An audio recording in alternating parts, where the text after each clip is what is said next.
Olá! Seja muito bem-vindo a essa nossa conversa. Hoje a gente vai embarcar junto numa jornada de autoconhecimento, quase uma mentoria, dedicada a um dos tipos mais generosos e relacionais do Eneagrama, o tipo 2. Nosso objetivo aqui é bem claro: encontrar o caminho para a verdadeira liberdade emocional. Então vamos lá? E a gente já começa com a pergunta que está no centro de tudo, sabe? O grande desafio que define a jornada do tipo 2.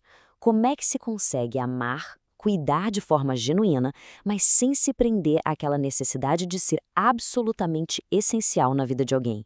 É exatamente isso que a gente vai desvendar hoje. Para entender o tipo 2, a gente precisa ir lá no fundo, na essência dele. No fim das contas, tudo gira em torno de uma busca profunda por amor, por conexão. A maior angústia, aquele medo que move as ações, é a simples possibilidade de não ser amado ou de ser rejeitado. E isso, claro, molda todo o seu universo emocional.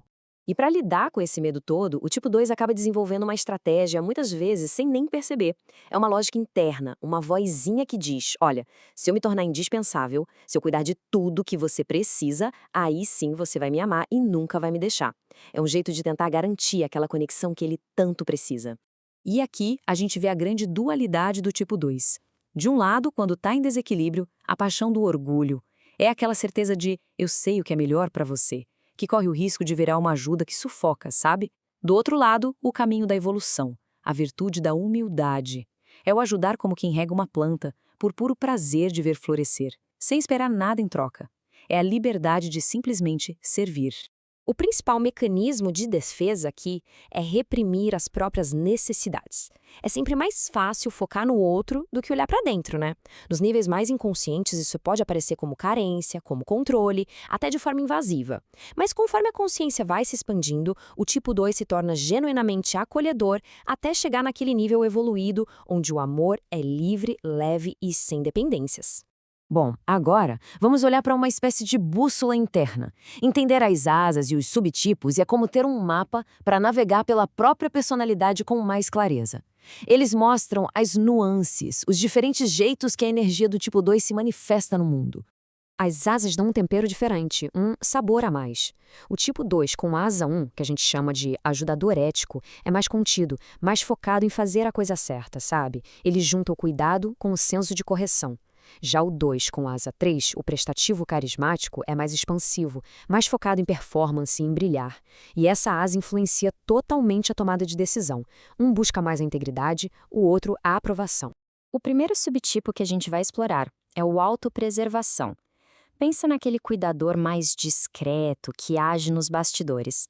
A presença dele é sentida pelas ações práticas e não por grandes declarações de afeto. A estratégia dele é essa: demonstrar amor com atos de serviço.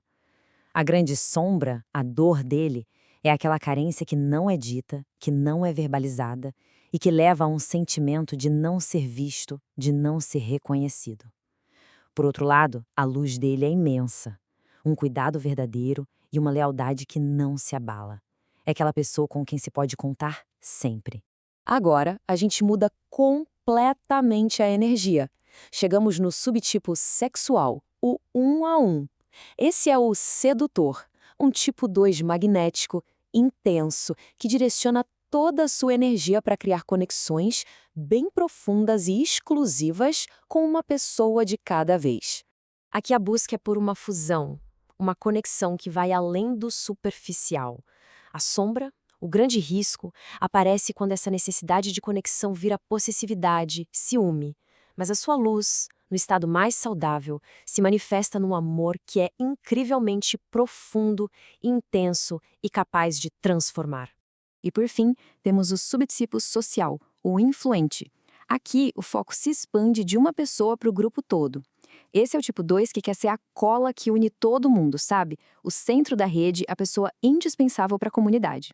A estratégia dele é se tornar o pilar do grupo, para garantir seu lugar ali. A grande armadilha, claro, é se sobrecarregar com a necessidade de todo mundo e esquecer completamente de si mesmo. Mas a sua força é notável. Ele tem uma capacidade única de conectar pessoas e de criar um senso de comunidade muito forte. E todo tipo 2 chega, em algum momento, numa encruzilhada na sua jornada.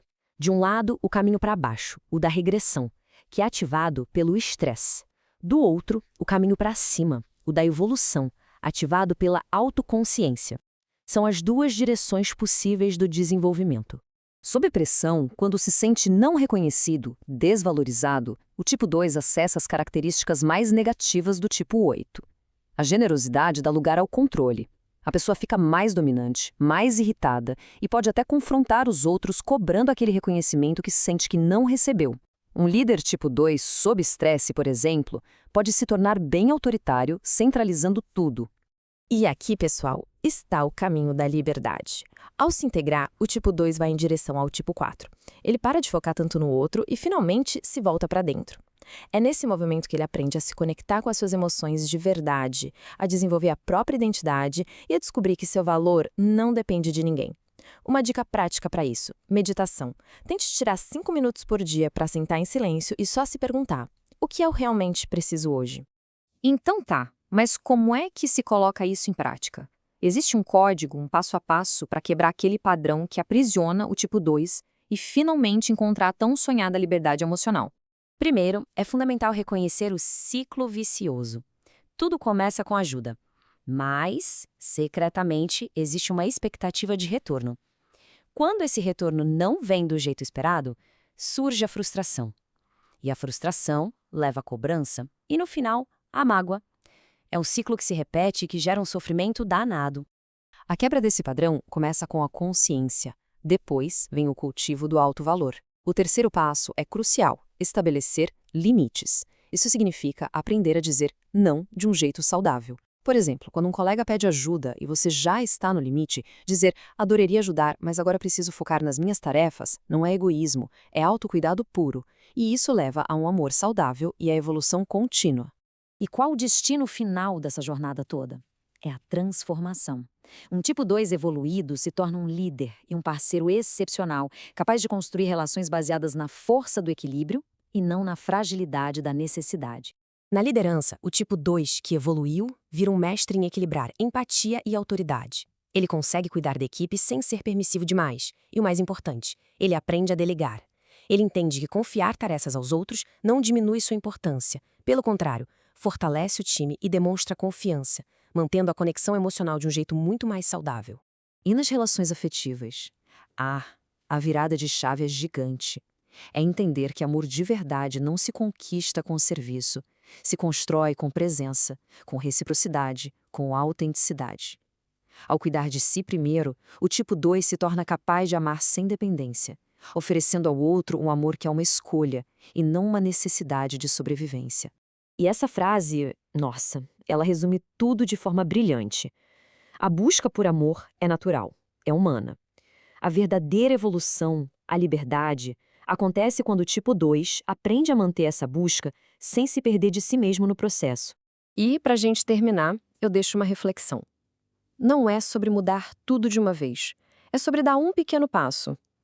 Qual a primeira, a menor e mais simples atitude que pode ser tomada ainda hoje para começar a honrar as próprias necessidades? A jornada para a liberdade começa aí, nesse pequeno gesto.